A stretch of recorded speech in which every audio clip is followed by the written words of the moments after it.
उसके दो कारण हैं और वो अभिनंदन करने के लिए आया हूं जींद विधानसभा के मतदाताओं का। एक कारण तो हमको समझ में आ रहा है कि आने वाले 28 तारीख को आखिर जींद के विधानसभा के मतदाताओं ने अपना एक रोल ये करना है, उनको अपनी करामात दिखानी है। तो अभिनंदन का एक कारण तो ये है। और एक दूसरा कारण जिसकी चर्चा भी मंच से नहीं की गई है वो है आज 25 जनवरी का दिन। और 25 जनवरी को हम लोगों को पता होगा 25 जनवरी देश में राष्ट्रीय मतदाता दिवस मनाया जाता है। आज राष्ट्रीय मतदाता दिवस है, वोटर्स डे है, इसलिए सभी वोटर्स को अपनी ओर से मैं अभिनंदन नमन करता हूं।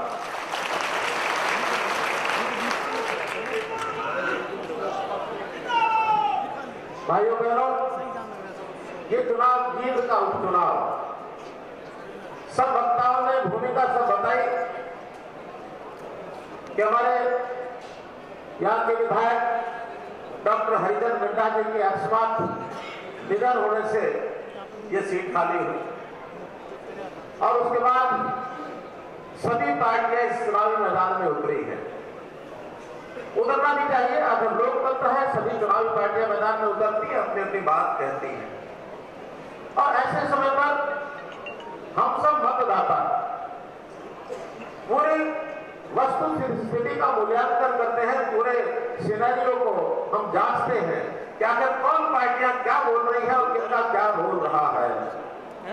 जो रोल रहा है आज तक वो सब अलग अलग पार्टियों का रहा है, लेकिन भारतीय जनता पार्टी यहाँ आज तक कभी भी पहले जीती नहीं थी। पहली बार जीत का मंसूबा लेकर के भारतीय जनता पार्टी चुनाव मैदान में उतरी है। अभी तक विपक्षी पार्टियों ने इतने सालों से जीत का उपयोग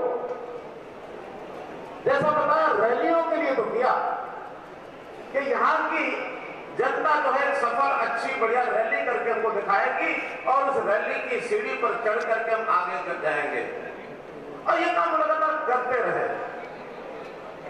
मैं कहूंगा कि उन्होंने कभी जींद के विकास की ओर ध्यान नहीं दिया, बल्कि रैलियों की सफल करने के बाद एक से एक बड़ा दावा करके जींद का राजनीतिक, जिसको कहना चाहिए, शोषण करते रहे हैं। जींद का राजनीतिक शोषण किया। जींद में संभावनाएं बहुत है। जींद की संभावनाओं को देख करके लगता है कि जींद किसी बहुत ऊंचे स्थान पर होना चाहिए था, लेकिन इन लोगों ने कभी भी जींद के विकास की तरफ नहीं सोचा। हम लोगों ने 2014 में प्रदेश की जनता ने भारतीय जनता पार्टी को पूर्ण बहुमत दिया, हमने सरकार बनाई। आप लोगों ने सरकार को पलटा, उस समय की सरकार को, नई सरकार भारतीय जनता पार्टी की बनाई। एक अपेक्षा से बनाई कि पहले की जो सरकारें हैं वो आपके मंसूबों पर खरा नहीं उतरती, आपकी अपेक्षाओं पर खरा नहीं उतरती। आपने जो अपेक्षा की उस अपेक्षा के अनुसार हमने उनके राजकाज करने का जो सिस्टम था, जिससे आपको पीड़ा थी, जिससे आपको वेदना थी, जिससे आप दुखी थे, उस सारे सिस्टम को हमने बदला। सिस्टम को बदल करके आप दावे से कह सकते हैं कि एक नई राजनीतिक संस्कृति की सोच लेकर के हमने जो परिवर्तन किया, उसके अंदर आप लोगों ने अभी तक उसको सराहा दिया, मोहर भी लगाई है। अब ये नया अवसर आया है उस परिणाम को लाने का जिसके ऊपर आपकी मोहर की आवश्यकता है। अभी एक महीना पहले, एक महीना भी नहीं हुआ, देश के अंदर कुछ प्रांतों का चुनाव हुआ और ये ठीक है कि भारतीय जनता पार्टी की 3 सरकारें चली गई। 11 जनवरी की बात है, 11 दिसंबर की, और हमने उस समय 5 नगर निगमों के चुनाव की घोषणा कर दी थी। लोगों ने हमको कहा कि गलत समय के ऊपर आपने चुनाव करा दिया, ये तो उन प्रांतों का प्रभाव पड़ेगा आपके ऊपर। मैंने उस समय कहा कि नहीं, हरियाणा में भारतीय जनता पार्टी की जो सरकार ने कार्यशैली बदली है, मुझे निश्चित पता है कि हरियाणा की जनता हमारी कार्यशैली से संतुष्ट है और निश्चित रूप से आपके हक में, भारतीय जनता पार्टी के हक में एक नाम आएगा। ये मैंने 12 तारीख को व्यक्त किया था। अपने कार्यकर्ताओं को थोड़ा दुख तो हो ही शुरू, लेकिन जनता साथ खड़ी थी। मैं 5 जगह पर जाकर के आया और 5 जगह के मतदाताओं ने कहा कि नहीं, भारतीय जनता पार्टी हरियाणा प्रदेश में जो आज हमको जिस प्रकार की पहले हमको भुगतनी पड़ती थी सारी बातें, लठतंत्र का जो एक बोलबाला था, तो भारतीय जनता पार्टी के राज में एक दिन भी लठतंत्र नहीं चला। चला क्या? नहीं चला। जो बिचौलियों का तंत्र था, भ्रष्टाचार का तंत्र था, हमने उसको ऊपर से नीचे तक खत्म कर दिया। खत्म किया कि नहीं किया? हमने अपने काम करने के तरीके को पारदर्शी बनाया। जो कहेंगे सो करेंगे, हमने उस सारे में सुधार किए। और जो भ्रष्टाचार कांग्रेस की 10 साल की सरकार के समय जब चलता था, डीबीसी की सरकार, डी भर्तियां, डी बदलियां, सी सीएलयू। सबसे पहले तो हमने 1 नवंबर 2016 में ये सीएलयू का जो भ्रष्टाचार है, क्योंकि पहले क्या होता था, हर सीएलयू की फाइल मुख्यमंत्री के कार्यालय में आती थी, सौदेबाजियां चलती थी, जो टिक हो जाता था, इशारा हो जाता तो उस फाइल को निकालते थे, जिसका इशारा नहीं होता था उस फाइल को नहीं निकालते थे। और इशारा करने का मापदंड एक ही था, मुख्यमंत्री कार्यालय के अंदर भ्रष्टाचार।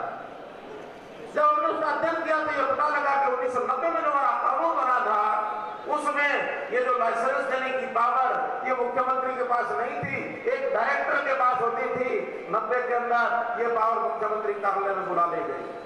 हमने कहा ना ना रहेगा बास, ना बजेगी बांसुरी। हमने उस 1990 वाली पावर उठा करके 1 नवंबर 2016 को उठा करके वापस डायरेक्टर के पास भेज दी कि एक भी फाइल मुख्यमंत्री के कार्यालय में नहीं आएगी और यह भ्रष्टाचार का कोई स्कोप नहीं रहेगा।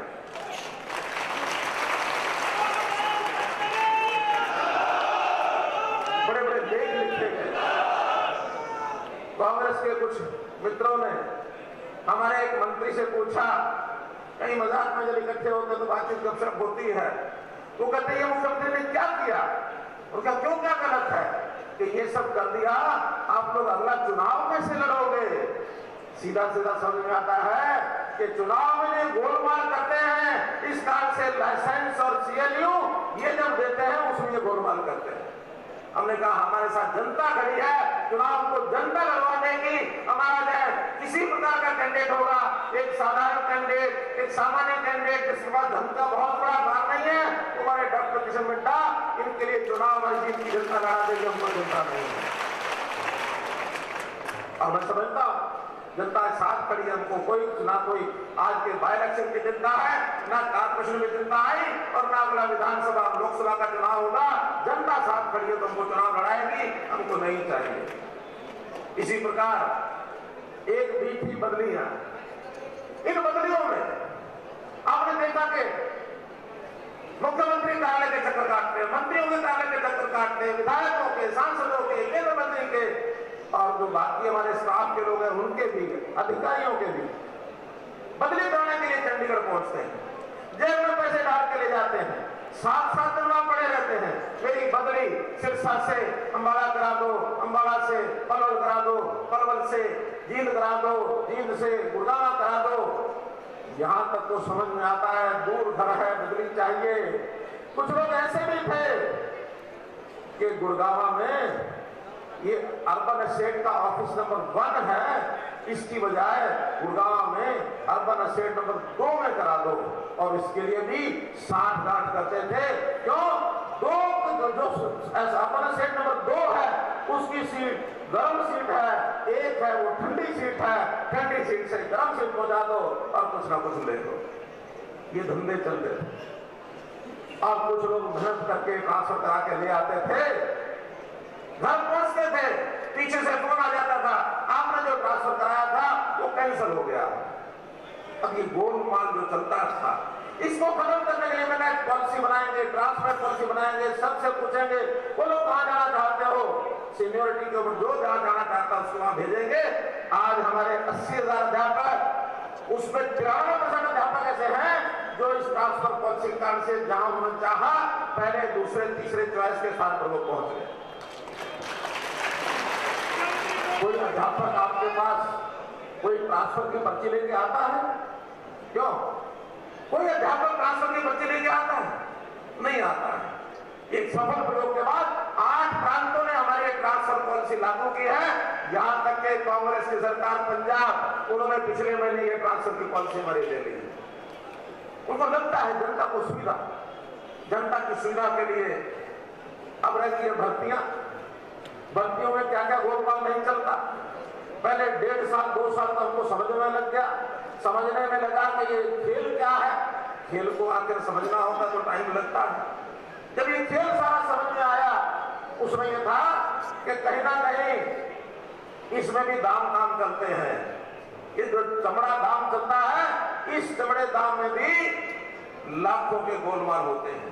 नौकरी लेने के लिए नौजवान अपनी माँ को कहता है, माँ तो अपनी टूम बेच दे, गहना बेच दे। बाप को कहता है किल्ला बेच दे। लेकिन हमने कहा हमें सुधार करना है। पहले सुधार किया कि कोई भ्रष्टाचार नहीं होगा, लेकिन इसके बाद में हमारे ऊपर आरोप लगने शुरू हुए कि इनको पता ही नहीं है, नीचे इंटरव्यू में गड़बड़ हो जाती है। हमको लगा कि इंटरव्यू की ये जो शंका है इसको खत्म करना है, तो ग्रुप सी और डी उसके इंटरव्यू भी सारे खत्म कर दिया, कोई इंटरव्यू नहीं। अब लाओ क्या करो, इम्तिहान देने के बाद जो मेरिट में आएगा उस मेरिट के अंदर नौकरी दे देगा भाई। और मेरिट के ऊपर नौकरी देने से जिसकी नौकरी लगी वो तो खुश है ही है, कोई पैसा नहीं लगा, कोई ख्वाहिश नहीं, माँ बाप पूरा खानदान सब खुश है। लेकिन जिनकी नौकरी नहीं लगी उनको भी संतोष है, उनको लगता कोई बात नहीं, मेरे बेटे की या मेरी नौकरी नहीं लगी, जिसकी लगी है वो मेरे से ज्यादा होशियार है, ज्यादा योग्य है, उसकी लगी है, कभी मेरी भी योग्यता होगी तो मेरी लग जाएगी, ये उसको संतोष है, नाराज कोई नहीं। और हम तो यहां तक कहते हैं कि बेरोजगार किसी को भी छोड़ेंगे। हमने लाइन पकड़ लिया कि कैसे रोजगार दिलाना है। आज उद्योग के अंदर हरियाणा में पिछले 4 साल के अंदर जो MSME, छोटा उद्योग, मध्यम उद्योग, सूक्ष्म उद्योग, ये उद्योग भी 40,000 नया उद्योग लगा है, जिसके अंदर 1.5 लाख नए लोगों को रोजगार मिला, तो 1.5 लाख। अब रोजगार देने के लिए केवल पढ़ाई से काम नहीं चलता, पढ़ाई तो करनी पड़ती है, पढ़ाई के साथ साथ कुछ हुनर सीखना पड़ता है। हुनर के बिना भी आज प्राइवेट में कोई उद्योग में काम देता नहीं है। आपके बहुत से ट्रेड हैं, बहुत से स्किलिंग के काम हैं, ये सारे करने के लिए हमको लगा कि स्किलिंग के काम को तेज करना है। NSDC, national skill development corporation, उन्होंने बहुत कोर्सेज चालू किए हैं, लेकिन उसमें बहुत सी गड़बड़ें हमको ध्यान में आई। हमने कहा अपना सिस्टम खड़ा करेंगे और स्किल डेवलपमेंट की पलवल के अंदर एक नई यूनिवर्सिटी हमने बना दी कि हजारों बच्चे वहां जाकर के स्किलिंग का कोर्स करो, और स्किलिंग का कोर्स करो, उसके बाद आपको नौकरी निश्चित मिलेगी। बहुत से पोस्ट ग्रेजुएट पास हो गए, खाली बैठे हैं, नौकरी सरकारी मिलती नहीं, प्राइवेट को लेता नहीं, क्या करें? हमने उनको राहत देने के लिए कि खाली बैठे हैं, कहीं खाली दिमाग शैतान का घर, ये उल्टा काम कोई ना पकड़ ले।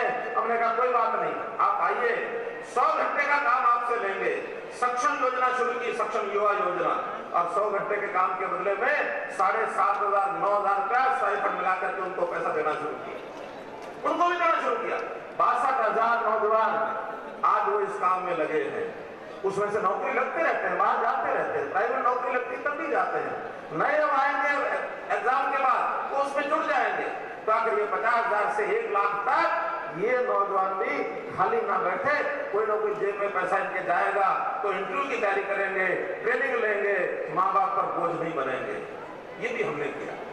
जितने भी टेक्निकल कोर्सेज हैं उनमें बढ़कर के आते हैं, उनको हम अप्रेंटिसशिप का काम हरियाणा में इस कदर हमने किया है कि आज देश में अप्रेंटिसशिप एक्ट जो है 1961 का, उसमें हरियाणा प्रथम है। सारे देश में आज हरियाणा के जो नवयुवक है ट्रेनिंग लेकर के अप्रेंटिसशिप में 6 महीने के लिए वो काम में लगते हैं।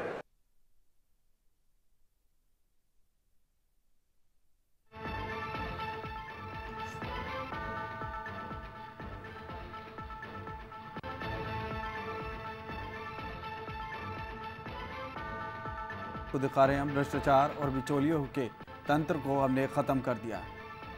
और चुनाव प्रचार के लिए जींद के रण में उतरे सीएम खट्टर और भाजपा के उम्मीदवार के पक्ष में ये प्रचार कर रहे हैं।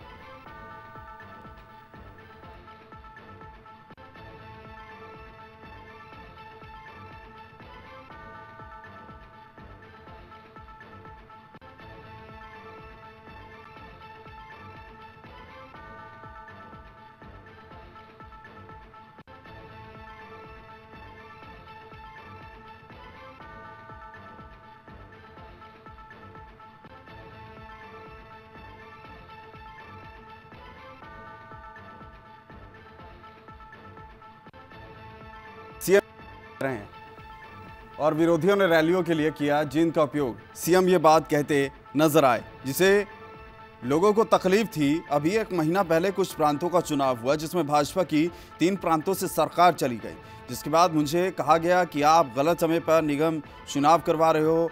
लोकतंत्र का पहले बोलबाला था भ्रष्टाचार और बिचौलियों के तंत्र को खत्म किया। सीएम दरअसल ये बात कहते नजर आए और भर्तियां, बदलियां और सीएलयू ये बात वो कहते नजर आए।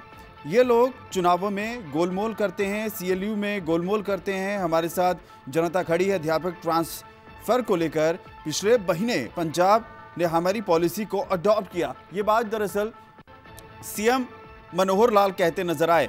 आज 25 जनवरी को राष्ट्रीय मतदाता दिवस है और सभी वोटर्स को इस दिवस पर अभिनंदन करता हूं। अभी तक विपक्षी पार्टियों ने जींद के उपयोग रैलियों के लिए किया। वो लोग जींद के राजनीतिक शोषण कर रहे हैं, जिनमें संभावनाएं बहुत हैं। इन लोगों ने इसके विकास के बारे में कभी नहीं सोचा। हमने विपक्षी पार्टियों के राजपाट के सिस्टम को बदला, ये कहना है सीएम का। क्या कुछ कह रहे सुनिए आप। नार्को टेस्ट, अब नार्को टेस्ट तो अब होने लगा। पुराने जमाने में क्या होता था कि अगर कोई आदमी दिल्ली में झूठ बोलता था तो उसको सच उड़वाने के लिए प्रयोग किया जाता था कि उस आदमी को रात को अचानक उठा देते थे और उठा करके अब निद्रा में उससे बात पूछते थे तो वो सच बोल देता था। ये पुराने जमाने में तरीका होता था। अभी कुछ दिन पहले एक पत्रकार ये श्रीमान सुरजेवाला के पास रात को देर से पहुंच गया और प्रश्न किया। उस प्रश्न में इसका उत्तर क्या था, क्या कि कैथल के लोग मुझे बहुत प्यार दे रहे हैं, कैथल के लोग बहुत विकास हो रहा है। आज जींद में चुनाव लड़ रहा है और रात को बड़बड़ा रहा है कि कैथल में बहुत विकास हो रहा है, कैथल के लोग बहुत प्यार दे रहे हैं। ये तो इसका संबंध जींद से बना है। और कुछ देर पहले एक समाचार मेरे पास आया है कि एक नया बाई इलेक्शन तेहवार में होने जा रहा है। कांग्रेस की मीटिंग हुई है तो कांग्रेस की मीटिंग के अंदर विचार हुआ कि वहां कैंडिडेट किसको उतारना है, तो बहुत गंभीर सुझाव आया है कि सुरजेवाला को उतार दो। यानी पार्टी में राष्ट्रीय स्तर की पार्टी ऐसा छोटा हो गया, उनको जींद से कोई अपना कार्यकर्ता नहीं मिला कि जिसको चुनाव लड़ाएंगे। जींद से कोई कार्यकर्ता नहीं उनके पास। और इस टोटे की कहानी, जो आदमी जींद जिले का कहता मैं इसका ध्यान रखूंगा और मैं कर्ज उतारूंगा, वो हरियाणा का कहते भैंस ये ऐसी भैंस है, कांग्रेस ऐसी भैंस है कि जींद जिले में या कैथल जिले में यहाँ तो वो भैंस चारा चलेगी और दूध जाके दिल्ली में देगी, दूध जाके दिल्ली में देगी। तो इस प्रकार के हाल है इनके।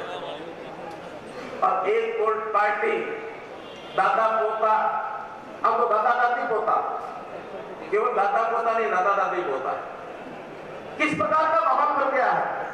घर के विवाद, ये घर के विवाद जो है ये सुलझा नहीं पा रहे हैं, तो किसी विधानसभा का या प्रदेश का क्या ध्यान रखेंगे, मुझे हैरानी होती है। कई घरों को मिलाकर, परिवारों को मिलाकर पार्टी बनती है तो मैं देखी, लेकिन एक परिवार की 2-2 पार्टियां बन गई और वो भी एक दूसरे से हिसाब चुकता कर रहे हैं। किस ढंग से कर रहे हैं, किस सीमा तक चले गए हैं, भगवान ही मालिक है ऐसी पार्टियों का। और ये दोनों जवान, मेरी तो इनको ये नसीहत है कि अभी और कुछ थोड़ा सा धैर्य रखें और धैर्य रख करके राजनीति में कैसे काम करना होता है, परिवार को कैसे इकट्ठा रखना होता है, जनता से क्या व्यवहार करना होता है, इसको और सीख ले। और नहीं तो जनता जो है ना, जैसे वो महाभारत में 2 खलनायक और दोनों खलनायक दया से शुरू होते हैं। मालूम है कौन कौन? दुर्योधन, दुशासन। तो कहीं ऐसा ना हो कि उन्होंने अपना व्यवहार ठीक ना किया तो जनता ही दो दर से निकालने लग जाएगी इनको। मित्रों, भारतीय जनता पार्टी के उस सपने को हम याद रखें कि जींद के साथ हमने क्या करना है। जींद के प्रति हमारा एक सपना है कि जींद का विकास, भले ही यहाँ पर इंडियन नेशनल क्लब के विधायक थे लेकिन उनका मैं मान सम्मान जरूर करता रहा हूँ। बहुत श्रद्धा के मेरे पात्र थे। इतना अच्छा व्यवहार, चाहे वो विधानसभा में हो, चाहे वो कभी मेरे पास निवास में मिलने आ जाते थे, जहां भी कहीं मिलते थे। आयु में इतनी बड़े होने के बाद भी इतनी विनम्रता, उस विनम्रता से जो नमस्ते करते थे, मैं कहता था कि बेटा जी आप बड़े हैं आयु, आप इस प्रकार से नमस्ते ना किया करो, नमस्ते करने का आपको मेरा बनता है। नहीं, आप हमारे मुख्यमंत्री हैं। तो एक प्रकार का इस प्रकार से वो अपने इस पौधे का और बाकी सारी चीजों का ध्यान रखते थे। मिट्टा जी के बारे में जो कुछ कहा गया है, मैं शत प्रतिशत सहमत हूं कि मिट्टा जी की इच्छा थी कि जींद का विकास होना चाहिए। हमने जींद के विकास में कितने काम किए, कितने पाइपलाइन में अभी भी चल रहे हैं। और जींद के बारे में जैसा मेडिकल कॉलेज का हमने यहाँ बनवाया, 100 बिस्तर से 200 बिस्तर का अस्पताल हमने बनवाया, मेडिकल कॉलेज का शिलान्यास हो गया है। इसी प्रकार से यहाँ जींद पानीपत आरयूपी में, जींद पानीपत की जो रेलवे लाइन है उसके जो आरयूपी में आज मैं पहली बार उसमें से निकल करके आया हूँ, तो इसका भी 19 करोड़ की लागत से ये तैयार हुआ है। नेशनल हाईवे 65 तीतराम से लेकर और नरवाड़ा तक का जो नेशनल हाईवे है उसका लाभ भी जींद जिले को मिल रहा है। इसी प्रकार नेशनल हाईवे 71 जींद से रोहतक, इसे मुझे जरूर कहना है कि पिछले 15 साल से नेशनल हाईवे में देख रहा हूँ। क्यों? ठेकेदारों के साथ कमीशन के सौदे ये पटते नहीं है, और जब ठेकेदारों के कमीशन के सौदे पटते नहीं है तो इनके लिटिगेशन कोर्ट में, हाई कोर्ट में, सुप्रीम कोर्ट में जाते रहे। चाहे नेशनल हाईवे नंबर 1 दिल्ली से अंबाला तक का रहा हो, चाहे केएमटी कुंडली मानेसर पलवल ये मार्ग रहा हो, इतने सालों से पेंडिंग काम उनको हम पूरा कर रहे हैं और उसके अंदर काम को आगे बढ़ाने का काम कर रहे हैं। यहाँ का जो जनरल बस स्टैंड, नया बस स्टैंड 32 करोड़ का लगा करके, और वो भी निर्माणाधीन है। इसी प्रकार बतख चौक से निर्जन ये 4 लेन रोड, ये भी झील की हमने ये बनवाई है, काफी बन गई, थोड़ा हिस्सा बाकी है, वो बहुत जल्दी बन जाएगा।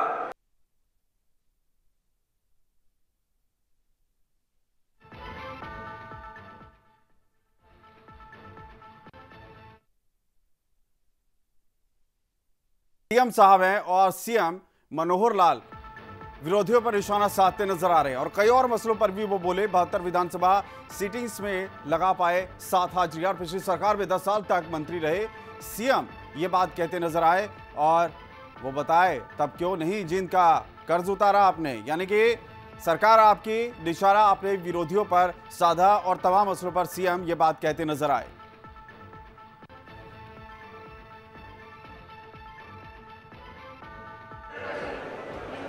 बाईपास का जो काम जितना भी इतने सालों से पेंडिंग था वो हमने आके पूरा कराया है। तो इसलिए ये सारे काम पाइपलाइन में है या जो हो गए हैं या हो रहे हैं, काम करने के और बहुत हैं।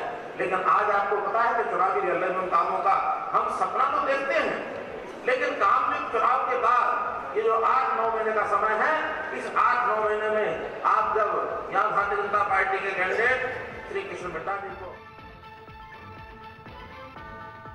हरियाणा में इतना ही। नमस्कार।